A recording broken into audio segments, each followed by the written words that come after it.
So how do you achieve peak performance? Maybe for competition, a job interview, public speaking, some big event. Well, this video addresses that very topic. So back in 2004, it's an older video, I was trying out for the PSIA National Alpine Team. And this was the topic that I delivered.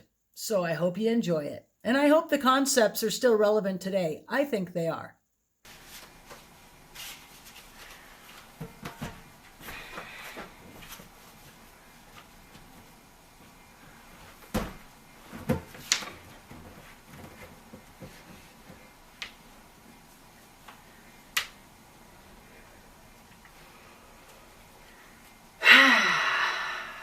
Gotta be cool now, World Cup, here we come, yeah! Hello everybody, I'm Deb Armstrong from the Taos Ski Valley, and that was a little jingle that some ski racing buddies and I made up when we were junior racers up in the Pacific Northwest. So my topic today is peak performance, the mind game of performing in the moment, which is what I'm doing right now before you. So you may be wondering why in the world I'm up here on this ball. Well, frankly, I had no idea how I was going to do with this exercise. First time to demo team tryouts, giving a presentation. I don't sing in public every day. I don't balance on this ball like this every day. So this clearly is a very unique situation for me.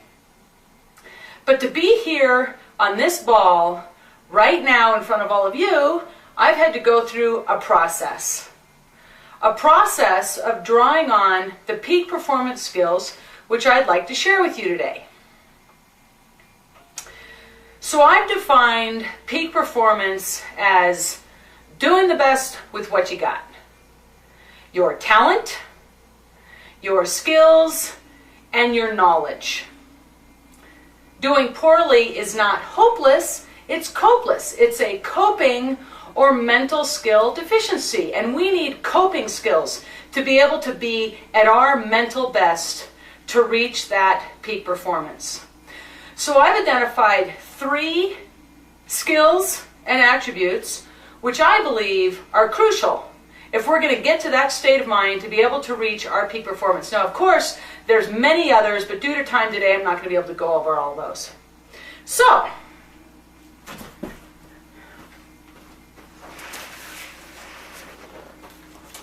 the 3 skills and attributes that I'd like to cover today are excitement, eagerness, and curiosity for the event, visualization skills, and goal-setting skills. So to start with,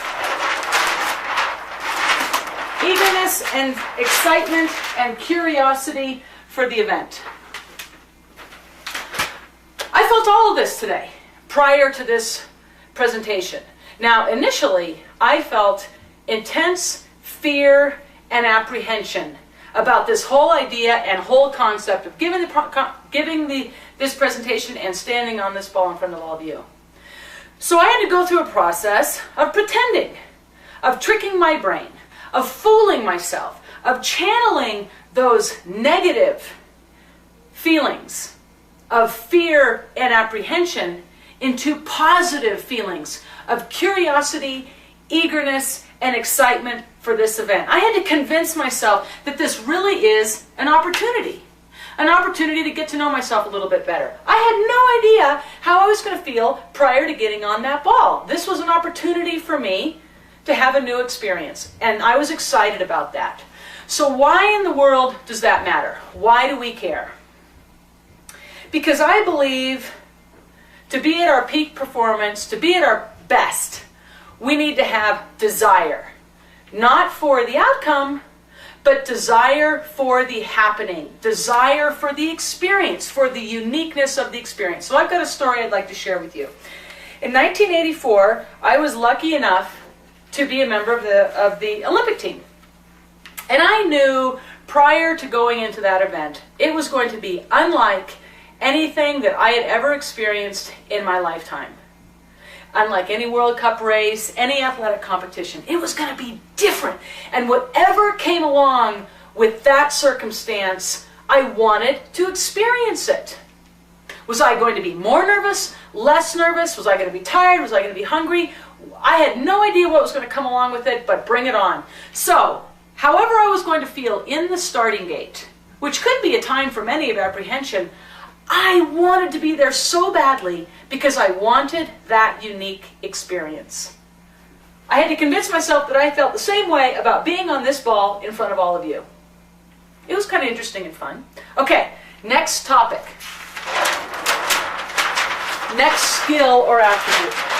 The ability to visualize and place oneself in the moment. So how many of us, the last 2 days, while being here at demo team tryouts, were up there on the hill before doing our tasks, and we were distracted in one way or another? Maybe we were thinking about the selectors down at the base and what they were going to think about us. Or maybe we were thinking about all of our peers up above who were going to be watching us, and were they going to be critical? What were they going to think of us? Maybe our mind is just distracted thinking about something at home. Our brain has a tendency to be easily distracted, and visualization skills can pull us back into the moment. You can't practice visualization mindlessly. You have to be very mindful about what's going on.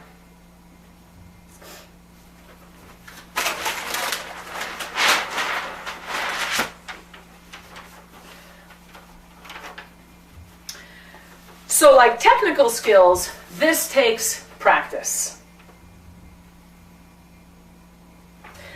Visualization skills become extremely effective after you practice them and you actually start to feel the adrenaline flowing through your body and the muscles start to tense up a little bit, like as if you were there. This just takes us one step closer to that peak performance experience. We've already practiced it in our minds.